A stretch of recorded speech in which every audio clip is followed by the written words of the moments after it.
Welcome to All Things ADAS. We've got an exciting show for you today. We've got two guests. We've got, as I call him, Spike, James Rodas, and we've got Kristen Felder with us today. And I think we'll go ahead and just start. Kristen, why don't you tell us a little bit about yourself and a little bit about your background? Wow, how long's the show? Right. So my mom went into labor in the paint booth, literally. Born into the family collision repair business and did just about every job you could do in the shop. Then Dad didn't want me in the business, so we sent both my brother and I to college. And I broke his heart by graduating college and immediately going to work for State Farm Insurance. It made for some very interesting holidays around the house, but eventually my brother came and worked for me as well. So then that was just made for very, very interesting holidays at that point. But yeah, then spent 20 something years on the insurance side of the fence and then opened Collision Hub probably, I think maybe next month, 18 years, 18, 19 years. It'll be 18 because I started it right before my kid came along and he's 17. So yeah, 18 years for Collision Hub now. Wow. I didn't realize it had been that long on the Collision Hub side. Most people don't realize. They kind of think, I was joking the other day on, I think it was Coffee Talk. I was joking about how everybody just thinks that Collision Hub's a phase that's going to wear itself out or burn itself out or whatever. And here we are 18 years later, and it's not a phase. It's not going anywhere. It's not, unless I decide to retire, then I guess it will go somewhere. But So what sparked you to go from the insurance business to Collision Hub? and the industry did that. I mean, we used to have very robust. I mean, my specific niche, even though I didn't want it to be, was the art of explaining physical damage. Right? There's the technical people, and then there's the consumer, and there's somebody that has to kind of be in the middle. And that was my art. And I was always surrounded by some fantastic technical people. You know, if it's State Farm, it was the crash unit. Now I have Larry Montanez. That's my technical guru. But that was sort of my gift, was doing that. And we had the training departments and all of that. But insurance got away from that. So they closed training departments, changed the way claims was structured. We used to have estimatic team managers, people like me, and property claim trainers, and then that whole division was closed up. And so what's the future going to be and what do you want to do? We had a sort of an internal show that we had done for a long, long time called the High Tech Toolbox. That was probably really the first video show for the industry, and that was some incredible people in corporate. The Doug Binkerts and Bob Medveds and Roger Cadas and those guys that were making these really great videos trying to raise sort of an awareness of shops. I think we could all agree maybe in the 90s that some of the most technically superior people in the industry were some of those State Farm estimators because they researched it so heavily, and that's what the crash department did. But those guys had a wonderful show in the High Tech Toolbox, and they morphed it and put it on the B2B website and did a lot. It was closed up as well, so that all of those years of all of the work those guys did went away. Collision Hub was really just the business plan that was written for the High Tech Toolbox. I just took it and went, okay, if corporate's not going to have High Tech Toolbox, then we'll just do a different version of it.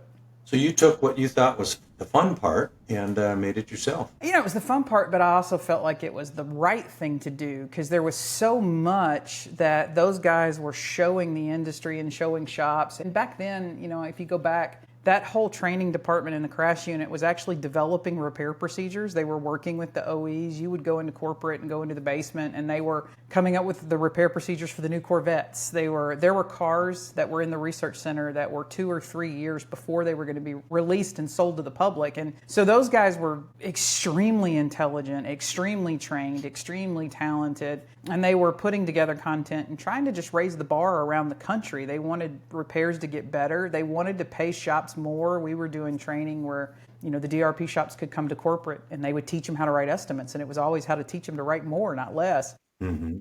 So I'm very proud of that. I have Good. a State Farm tattoo, and I'm very, very proud of those days and those guys, and they were wonderful mentors. Do things the right way, and it doesn't matter. It'll all work out if you just do it the right way. And so I didn't want to see that go away, so I took it and put my own twist on it, which is a little bit more aggressive than those guys were. But, Oh, good.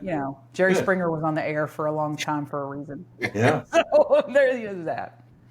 Funny you bring his name up. I actually met him once at a restaurant in Yeah. Sioux City, believe it or not, Iowa.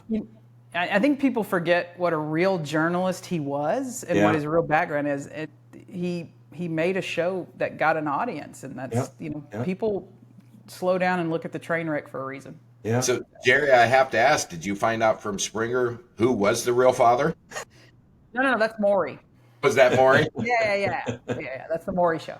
Yeah. So Spike, a little bit about yourself and obviously the OEM calibration. Tell us a little bit about you and your situation. Yep. So I'm much like Kristen. Grew up in the shop. Dad owned a shop, and I was there for years. And finally left Dad and went to a dealer group, Woodhouse Auto Family, and found my future home. Somebody that with integrity and wants to do things the right way. And we started OEM calibration 4 years ago out of a need just for our business. We do have a lot of dealerships behind us, but there's brands we don't have. So when we had to call somebody to calibrate those, we see them doing in parking lots and over drains. And it's like, we knew enough because we'd been doing calibrations for 11 years at that point, and it's like, okay, this isn't right. So went to the leadership team and kind of brought it up and started doing it internally, and then we started getting asked by other people, hey, we hear you guys are doing this, any way you can come to our town and do it. And that's kind of how we started and how we grew.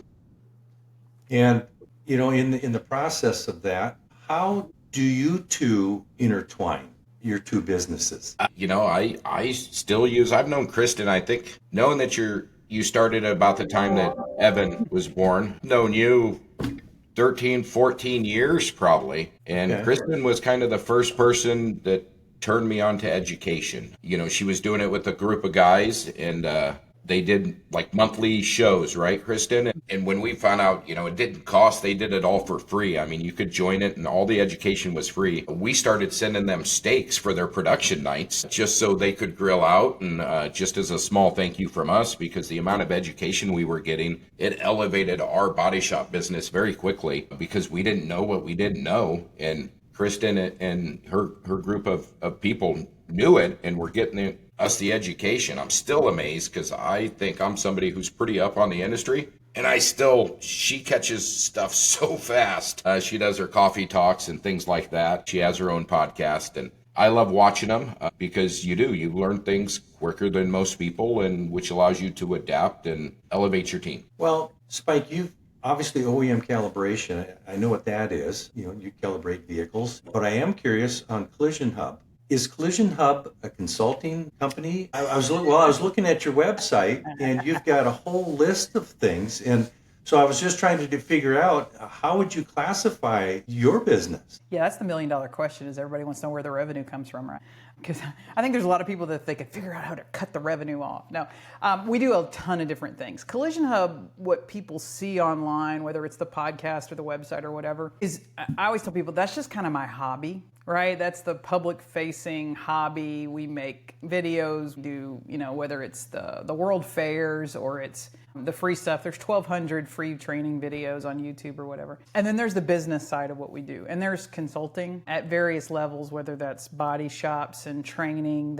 We work with a lot of insurance companies. We do a lot of trial prep with attorneys. Just sort of that long history that we had in insurance and claims and negotiation, how to get paid for things. We do have a lot of classes you can just buy online that kind of take off the shelf kind of stuff. But our answer is pretty much yes. Anybody calls us and says, I got a problem with blah, blah, blah. Can you do that? Yeah, we can do that. And then we'll custom design a package for them that works for whatever their needs. And we tell people no more than we say yes. People always call and say, I need estimating training. It's like, no, you don't. You're not getting paid what you're writing now. So you don't need estimating training. You need other training. Don't waste your money paying me for an estimating class. So is most of your stuff done, online, or is it something that you actually go to the body shops for?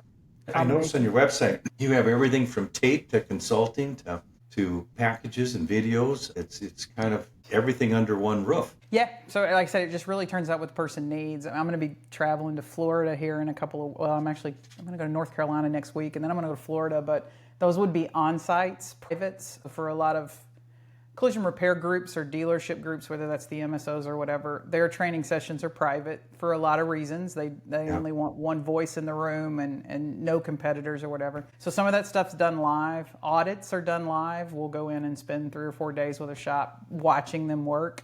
We do pre-acquisition audits. So if somebody's thinking of buying a shop, we'll go in and look at it ahead of time and come back with here's your exposures list of what we're seeing. I mean, some of it's internet delivered webinars, some of it's downloaded classes after you buy them, some of them are live. It's really, like I said, the answer is yes. Whatever, Okay.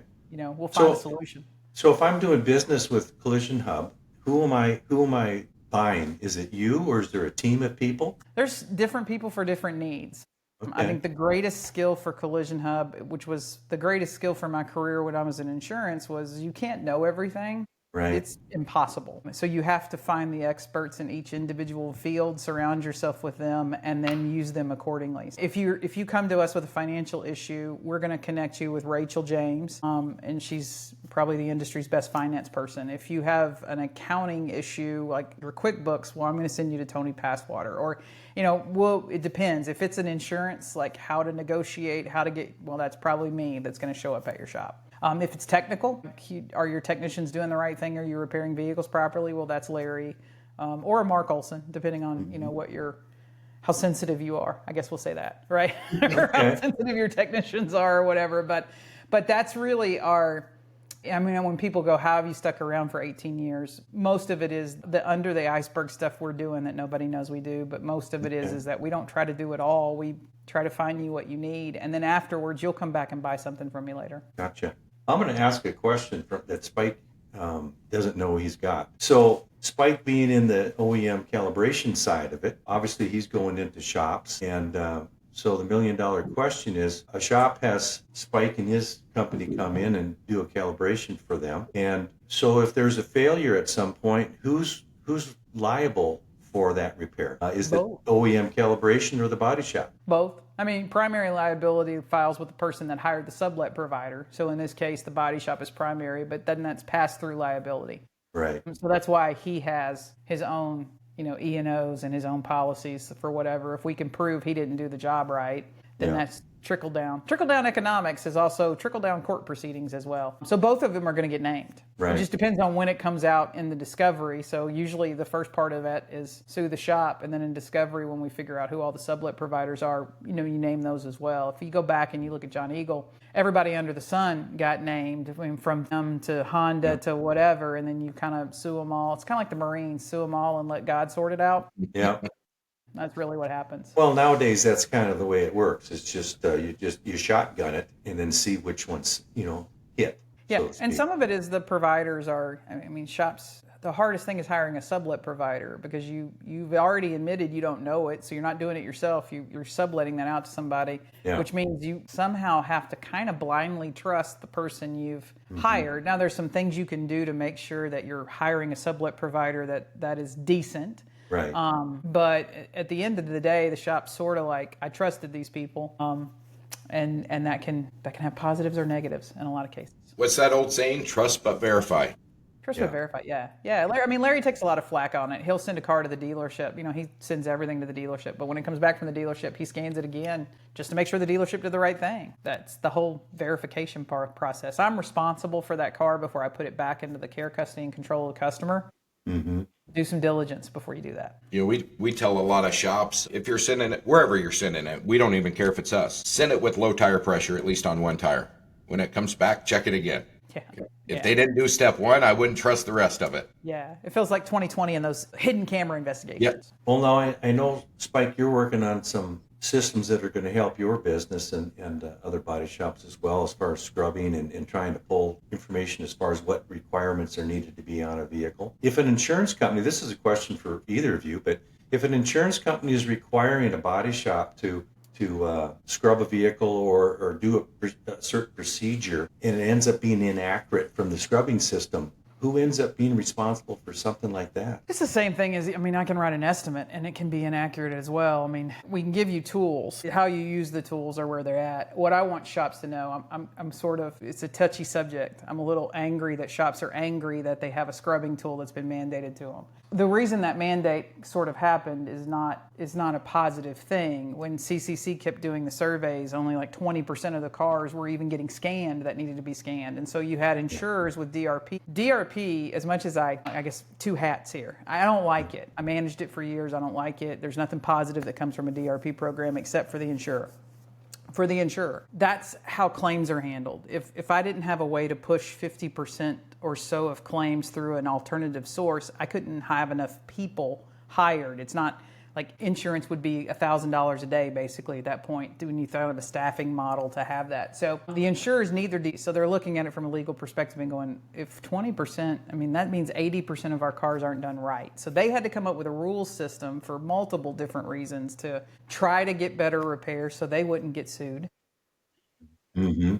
And then the pricing was all over the board. And myself and one other consultant, we were asked to look at files, and I could be 3 blocks away, same exact car. One is $300, one is $3,000. Everybody just kind of thought it was a blue ocean to charge whatever you wanted to charge. So these scrubbers are here as an attempt to bring some order and some attempt to get some consistency, but no scrubber will ever be 100% accurate. Nothing artificial intelligence driven, I think, is ever going to be accurate. So the shop's got to do a better job of selecting options, how the vehicle's equipped, do a better job of reading those scrubber reports when they come back in and going, okay, does this make sense, yes or no, and then working with it. But by no means is it a default, and you can go, well, we did what the scrubber said to do, so we're okay. I think what I'm hearing you say is that we've done a poor job in the industry, and as a result, they're trying to put some fences around keeping shops going down the right path to a certain degree. And if the industry had done a better job, we wouldn't have quite so many constraints. Right. I want to take people back, and I'm sorry, Spike. I'm going to take Spike now. I want to take people back to 2015 when we first started seeing OEs put out position statements on scanning. That wasn't a positive thing either. Yep. That was basically the OEs going, hey, you idiots, you haven't done this since what, 1996? I mean, so if we go 96 to 2015, that's how long we were doing it wrong. Mm-hmm. So for the repair industry to sort of stand on a crate and say, we're holier than thou and you insurance companies aren't putting safety first and you're not doing whatever. We got 96 to 2015 of us potentially endangering and not doing things correctly. We've all, we're really only, 6 years or, we're not far into this sort of like evolution, and that's a lot to learn. It took us how long before we figured out how to weld a car correctly? We're still struggling with that. Yeah. Yeah. And we're pretty proud because of following you guys. We started doing our own calibrations 2014. And we were helping our dealership learn how to do them too, just because it was fairly new. And Kristen, I mean, you get this. You're not going to pull a procedure on a mirror if you're a mechanical tech, if you got to take it off, because you've done 1,000 of them. So you never see it in the procedure down at the bottom that, hey, this needs done. Yeah. And you went exactly where I was thinking. The scrubber is a position statement, right? Yeah. But what do you do when they mandate you to use it, but when you give them the information back that, hey, it also needs this, or hey, it doesn't need this, they're getting told that we don't care. That is 100% all we're going to pay for is what's on that report. Yeah, so there's a little bit to that, meaning the good part of this is that it's sort of trying to raise the bar. The bad part as an insurer, so if I go back to setting in corporate, I have a way different claims force than I had even 10 years ago. So there's no more training. We don't send them to claim school. We don't do any of that. It's almost like, the turnover ratio is so high. So when you give people what's considered a rule set, whatever that is, whether that's a rule set that's scrubbing estimates for labor operations or ADAS, then the default is that this must be correct. And that's where negotiation training comes in, because when you're talking to those people, you can't go, well, your thing's wrong, I know better, or whatever. That's just punching somebody in the nose, and then you're mad when they punch you in the nose back. So there's an exchange process, but at some point, shops have to sort of let go. For the last 40 years, shops have convinced themselves that it's their job to negotiate till the death, so to speak. It just can't happen that way anymore. The consumer's got to get in this conversation and go, but I've been told this, and I verified this with a dealer, so could you explain whether that's asking, whether State Farm has to get Opus involved. Brian Herron, who runs Opus, is a great guy, right? I mean, I wish they were a client, but but they're not. But I get accused of them being a client a lot. He's a great guy. He doesn't want to do anything wrong either. So if he gets aware and he gets to fix things, I mean, I would imagine Opus jumping in on a debate. They would be like, "Yep, makes sense. Our thing's wrong, and we'll fix it." You look at how many DEG inquiries come in, even on CCC. How long have we been writing estimates on CCC? And there's constantly data errors in the estimating system that have to get corrected. So nothing's ever going to be perfect, but we think that we throw data back at people, and if I throw you data, you're supposed to give me a data-based response, but that's not how the human brain works. So Yeah, and in that process of trying to do a better job with the negotiation and so on and so forth, you got a lot of shops though that don't even go down that path. They just see that I'm only going to get paid X amount of dollars from the insurance company, and it's costing me X amount, and I'm not going to be the one holding that bag, so I'm just going to charge the customer the extra amount and pass their deductible, and that's the way I do my business. If more shops were charging the customer, we'd probably be in a better place. I think, unfortunately, most shops don't do that. They just decide to not do certain operations and not charge for them. Well, that's true. We were just at an event together, and a dealer group mentioned that, yeah, we're charging the customer, and got asked, what has the pushback been with that? And I believe he said 0 customers have said that they haven't been reimbursed. Yeah, there's a shift change in the duty owed, and then that's part of understanding claims and claims law and all that. There's a shift change when the consumer has incurred the debt. The conversation with the insurance, particularly on a first-party loss, changes immensely. Mm-hmm. But we've conditioned body shops for years to eat it. Like, we conditioned you for that, and y'all in shops gladly accepted that conditioning. And then we tell you things like, if you charge the customer, you'll lose your business and all kinds of things, because we don't want the customer to actually incur the debt. There's a significant shift that happens. So I'm going to switch gears just a smidgen here, but this is the question to both of you. And I know it's different because you have different businesses, but yet you're intertwined, and that's this. How do both of you keep up with the changes in the industry and from the differences from manufacturers on their vehicles compared to the next vehicle when it comes to the repairs and or requirements that are needed? Spike, how do you keep up? And Kristen, how do you keep up? Well, I do it. I start my day every day reading publications and watching Coffee Talk and Kristen's podcasts. And it's just, when we think about it, my wife used to do hair. She had to do 10 hours of continuing education a year just to do hair. In the body shop, there is no requirement to do it. And you see the difference. The people that go to all the education are usually more up here. Whereas the ones that are doing it like their dad and grandpa did it are usually the ones struggling. They don't have enough hours in the day. It's hard to find hours in the day, but when you're educated and you're increasing your knowledge level, that's happening on every car going forward, not just the one you're working on. You just put it back in your bank and you can kind of recall that next time where you got the information from, make sure it's still accurate, and go on from there. Here, I thought those were comic books you were reading. Can kind of could be. Picture pages with repair procedures. Yeah. Well, I think a lot of that too goes into the difference between somebody that's, better words, just going to get a paycheck, and the person that wants to be a professional. The person that really cares and wants to be the professional is going to take extra time to take some of their own time to be better and learn, not just on that 8-hour shift that they're on. Those are things that got to become a part of you, not just because somebody's paying me for those 8 hours. If I can't do the training in the 8 hours, then it's not my problem anymore. I think a lot of people look at it that way. Well, I mean, yeah. We built an industry around the floor knowing nothing. Yeah. We trained those techs to come to work every day and told them that they didn't have to have anything other than even bring your own tools. I mean, they're required to buy their own damn tools for this job. So we created that culture of the floor level and the technicians not necessarily seeking. Like, whatever skill sets you have with your hands is that's enough. That's what we've told you. That's what you have to have. And then we didn't have a culture of research prior to the changes here recently. So our solution to that was, the estimators will do all the research. And then we have estimators that they got to talk on the phone. They got to talk to insurance companies. They got to write estimates. They got to close tickets. They got to import invoices. If it's the end of the month. They're busy. I don't know anybody working just an 8-hour day that's an estimator. They're coming in a couple hours before the shop opens. They're staying there a couple hours after it. My brother's an estimator at a dealership shop. He works Saturdays. And I'm like, oh, hell no. But he's like, I can get work done on Saturdays and get caught up. So those guys are, if I bring in a pitcher, that pitcher can only hold so much, whether it's a combination of rocks and dirt and water or whatever. At some point, it's going to overflow.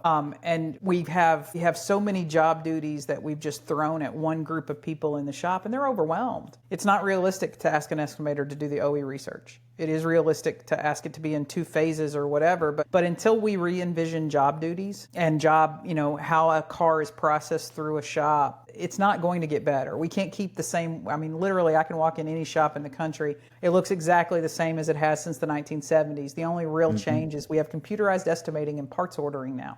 Yeah. But other than that, we're all really still approaching this job the same way. So it's a fundamental ground-up change that then creates the time. And I don't want to say the time, but the desire and the accountability for people to research and train and do those things. And we haven't done that yet. We've chastised people and told them, and I always tell people, that's my job. My job is to make you feel bad or piss you off or do some things, because that in this business, nobody usually does anything until they're really, really mad. So that's my job. But we've done a lot of that, and we blame these people, but we haven't gone about creating a new workflow that empowers them to do what we're asking them to do. We're just chastising them for not doing it. Well, a lot of times research is hard. I mean, hard. you go down that rabbit hole, and it's like, okay, where do I stop? You guys mentioned us on Collision Hub years ago. I think we replaced a fender, and I think we pulled 92 pages of documentation to replace a fender. Yeah. Yeah. Imagine doing a $25,000 job. I mean, what was it? When Repair Logic first came out, we beta tested it with them. I think the first 5 I ran through were like $25,000 jobs, and we broke their system. And they said, "Why are you pulling more data than anybody else?" And I said, well, "I'm just pulling what I need to pull." And they're like, "We've never had anybody pull more than like 200 pages." And I think we were pulling 1,000 and 1,500 pages.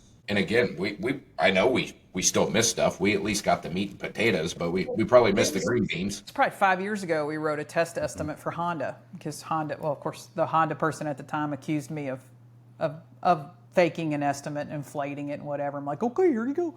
But we wrote an estimate to replace a $100 door handle that didn't need to be painted, and it ended up being a $3,500 estimate. And it was 100 and something pages of procedures, and then when it was over, they were like, yeah. And I'm like, if you don't like that, I totally get it. I don't like $3,500. In fact, I've got an RTA I'm about to have to do some stuff on. It was a 2-hour dent on a door, and it ended up being an $11,000 estimate based on the OE procedures. I don't like that either. And if I was an insurer, I wouldn't like it either. But change your procedures or shut up. That's really all there is to it. Yep.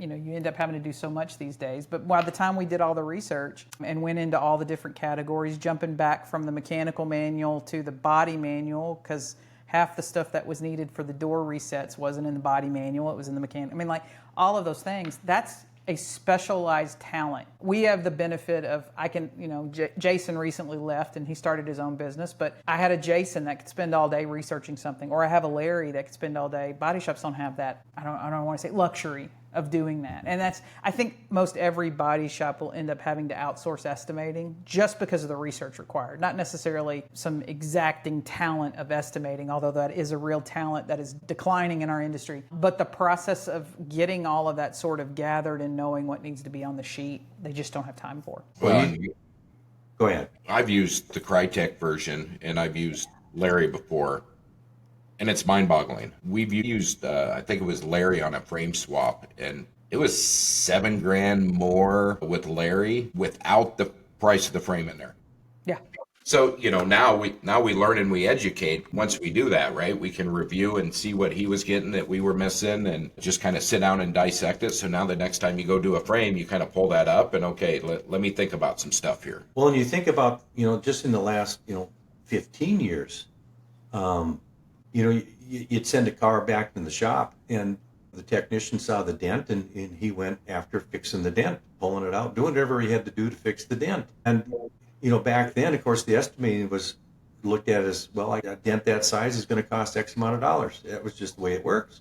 And if something changed, we expected the technician to figure all that stuff out. And, well, of course, he gets paid on time and how fast he gets the job done, so he isn't going to take the time. And so the whole thing is the whole thing is just completely changed. And because Yeah, we haven't even talked about how the guys get paid. Is there incentive to get it done fast, or is the incentive just to make it look pretty? yeah.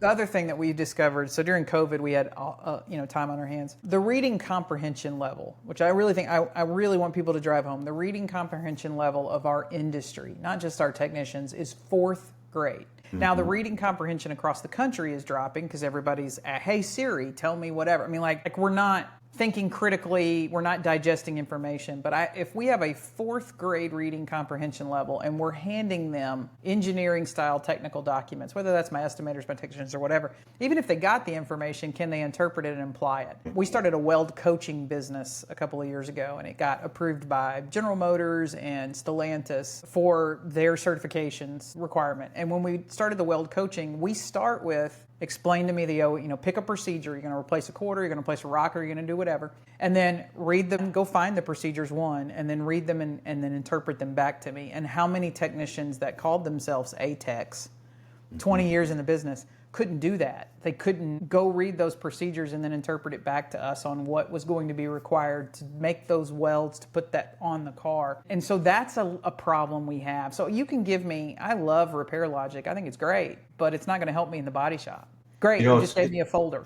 It's interesting. I was on a board at the local college, a tech school, and we had the college people there, and we had high school people there. And what was very frustrating to me is I was listening to the college instructors talk to the high school, and they were saying, there's not a lot I can do when I'm getting students from the high school graduates that don't know how to read a tape measure. They did not know how to use a ruler or a tape measure.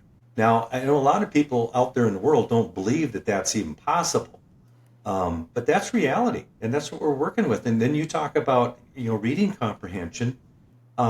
It's a challenge. It's just an absolute challenge. So you think about where it's been 15 years ago, where we're at today. What do you both see in the future? Where we're going to be at 10 years from now? It's not all gloom and doom. I mean, we're not all going to run out and get a hot dog stand or an ice cream stand or whatever. But we do have to fundamentally change the way we do it. And I like to liken it to going from Blockbuster to Netflix, or, kind of mentality where we've been Blockbuster for 50 years. And we've got to re-envision job roles and duties, how cars are brought in, how they're processed through repair, how they're quality QC'd, what the salaries look like around that versus flat rate commission, and then what skill sets we need. We know that only about 12% of an estimate on average requires an ATEC. Do I need 4 ATECs in 4 stalls in my body shop, or do I need one ATEC and a bunch of Cs? Like we really need to start having conversations around what the re-envisioning of the collision repair process looks like. That is actually sustainable. So we have to start thinking about sustainability.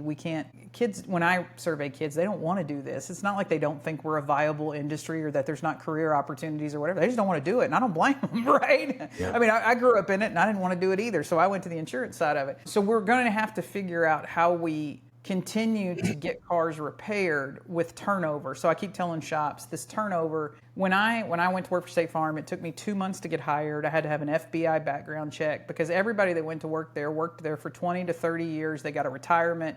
You retired. It was a career. Now people don't stay for a year. I mean, turnover ratio is 80-something%. So it's not, claims isn't a career anymore for a lot of people. That whole mentality is coming to the body shop. You're going to have constant turnover, and so we've got to help shops develop a way to not be crippled by turnover and to be able to exist in this new society with a new workforce and new expectations. So why do you think it's not as much of a career now as it used to be? We changed the way I want to say probably for cost. I mean, like when I got hired, I was given a salary that was pretty much double what my degree salary was. I always thought I was going to go to law school, and my first job with my degree was like $19,500. I mean, this was 94. So, I mean, that was pretty good money. $19,500. And State Farm to start offered me more than double that. And then you were told within the first 2 to 3 years that will double. That was how fast that career advanced. If you did X, Y, and Z.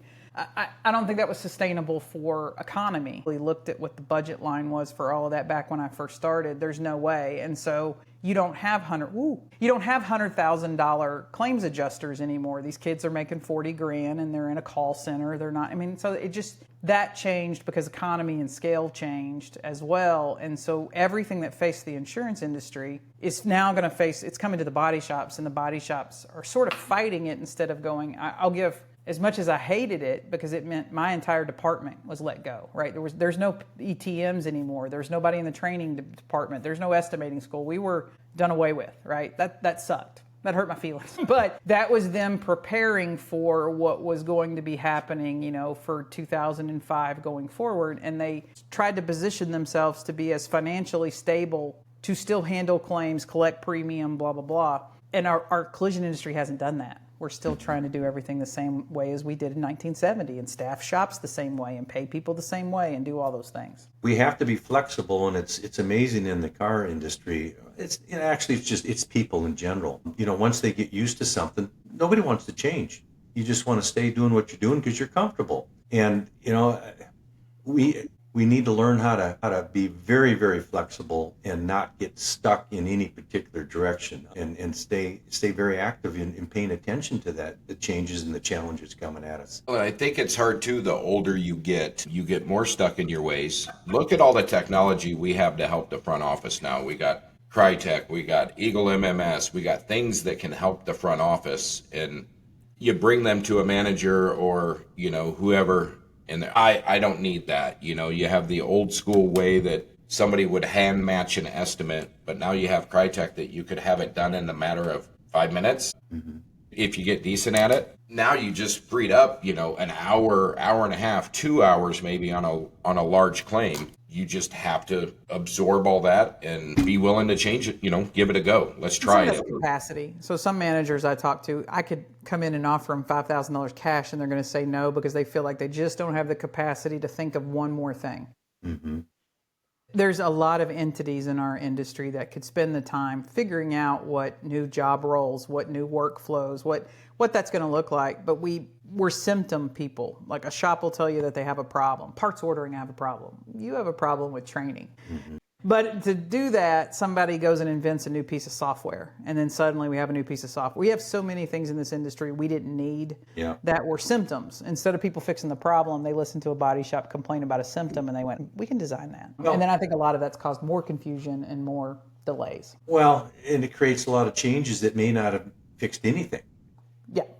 And then they get scared of all the changes. So, but you know, it's interesting too. You know, my background was more on the mechanical shop side, but it's the same thing, same scenarios. But what's interesting is you go back a number of years, you think about the only one that makes any money or actually creates a dollar in a shop is the guys fixing the car. Everybody else is a liability. Mm-hmm. And you used to take a look at the ratio of how many, in this case, body technicians per estimator or front end people. And you know, we used to have a lot more people fixing the cars than we had in the front end of the business. Now we've front loaded the thing because of all the information you have to the number of body shop guys actually turning and making the money. And that creates a real issue for turning a bottom line. So the whole thing needs to be looked at and thought out. And as you said, you don't need to have a rocket scientist or a brain surgeon, you know, stitching up a 1/4-inch cut. You got to use the right people for the right jobs, and so it makes sense. So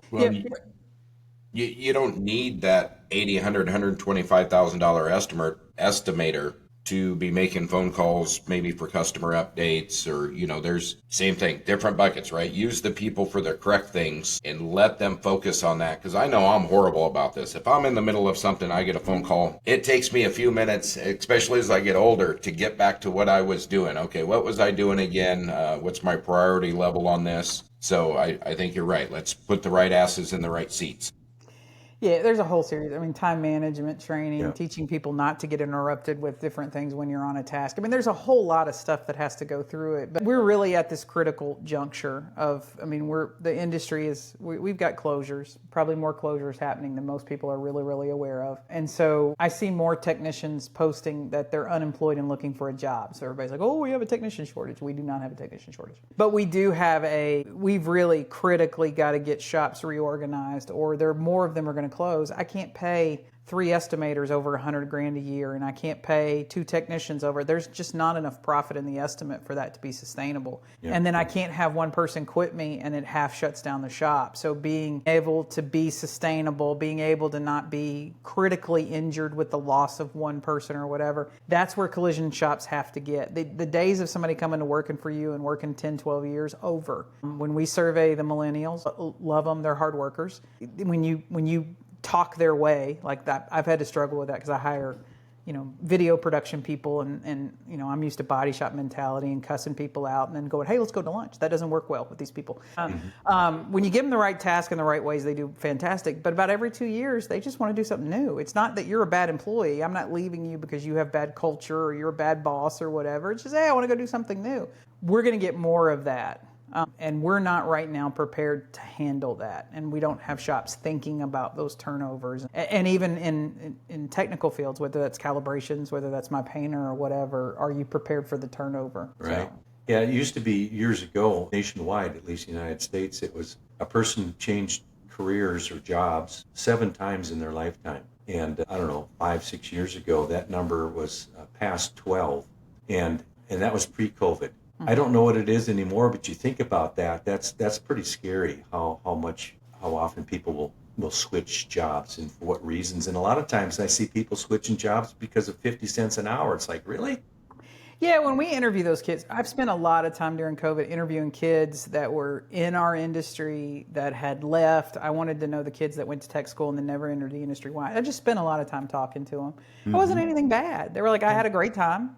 I just wanted to go do something else. And it wasn't the 50 cents or the whatever. It was just, I wanted something new. I wanted a new challenge. I wanted a new whatever. Most of the videographers that have worked for me are on their 5th and 6th job, and I still stay in touch with them. Some of them still freelance for me, but it wasn't personal. It's just I'm ready to do something else, and that's going to keep happening. You're going to get a kid that works in your front office or works as a technician or works in your detail department, and they're going to leave, and it's not personal. And so many body shops think like somebody leaving was personal, but we used to, when we had somebody leave, we'd call our jobber and go, hey, anybody around town looking to leave the shop they're at? Like, we recycled each other's issues, but that's gone now. So you're really going to have to think about approaching it in a different way. It makes independent shops a little bit more stable, because most of the independent shops, all of us did multiple roles. Like, if I had to go, like, it would be terrible. But if I had to go back out in the shop and work again, I could. I would be slow as hell. Stuff would be a problem. But I mean, I could still sort of basically do the things. Some of our larger corporate operations have a lot of people that can't do that. So if they lose an employee, it really does cripple them. So It's that's a our next culture frontier. change. And of course, it was always different in the Midwest compared to the coasts. Yeah. There's a big difference between that. So, but we're probably running close to being out of time here. But I have a question. Spike, what do you like to do for fun? What do you do in your time that you're not reading comic books or getting a haircut? Love concerts, love music, and spending time with my grandbabies. I have 4 granddaughters. And it's amazing how, and I can say this because it'll be public knowledge. I have my 5th granddaughter, or grandchild, will be on the way in February. Wow. It's not a public knowledge yet, but It is now. By the time this airs, we'll be good to go, and I won't get my hand slapped. But it's amazing how different all the grandkids are, even from the same parents. And it cracks me up, the different personalities and things like that. Speaking of, you like concerts, I see you just had a concert here at Earth, Wind, and Fire in Omaha, didn't you? I didn't go to that one, but I saw them last time they were here. Okay. I bet I go to, I don't know, at least 40 concerts a year, probably 30, Wow. 40. Okay. Kristen, how about you? What do you do for fun? I argue. Well, I mean, are you an expert? Football. I'll do some. Football kind of takes up when it's football season. I'm in football season, but Who do you root for? Who do you root for? My kid. Yeah. So He's just a little guy. he's tiny, and Yeah? one day he's going to grow up and be a football player. But he's 6'7", 330 pounds. Holy smokes. Just committed to SMU. So we've been going through all of that. He had offers from everybody, Ohio State, Notre Dame, and all the SEC. And he picked SMU, which I'm very excited about because that's a really good education, small school, great education, which is what I want more than the football. Yeah. But yeah, so I'm done with that. But now I just get to enjoy his senior year, and then we'll start being college football fans. But You're going to need going to need an extra job just to pay for the food. Well, I always tell people it's about $320 every week to buy groceries. So I'm very excited for. I'm assuming, I'm going to put, not to curse them, but I am assuming that SMU will do a bowl game or make the college football playoffs again. And in that case, he'll be eligible to join the team in December. And then maybe December will be the last of my grocery bills. But that's like getting a raise. So Yeah. it's going to be like $1,200 a month. I get to not And yeah. because Yeah. that's cost money there you're saving. And Yes. he eats very healthy. Yeah, he has a cooking business, so he was very round in 8th grade, what we like to say. And he got his feelings hurt, and people were making fun of him, and so he decided, I want to take control of this. So he started meal planning, and he carries his food, and so now he cooks and publishes his recipes, and he takes it very seriously. Well, that's exciting. That's cool. That's way cool. Yeah, he'll be self-sufficient. My goal as a parent was to not raise a helpless child. Like, he had to learn plumbing, he had to learn, basic mechanics. He had to, he mows yards. You're not going to be helpless. You're not going to be one of these kids that has to hire somebody to do everything for you. That would be, I'm not turning out a helpless human being on societies. Yeah. He'll be fine. He can cook for himself and handle himself. Well, you should both be proud. Be proud. Hey, I really appreciate the time today that you both have given, and I know you're both busy, and this has been fun. It's been fun getting to know a little bit about you, Kristen, and your business, and I'm excited for you both. Anyway, I certainly appreciate your time, and maybe we'll get a chance to do this again sometime. Yeah. Thanks for having me. I appreciate it. Thanks for being on, and thank you, everybody.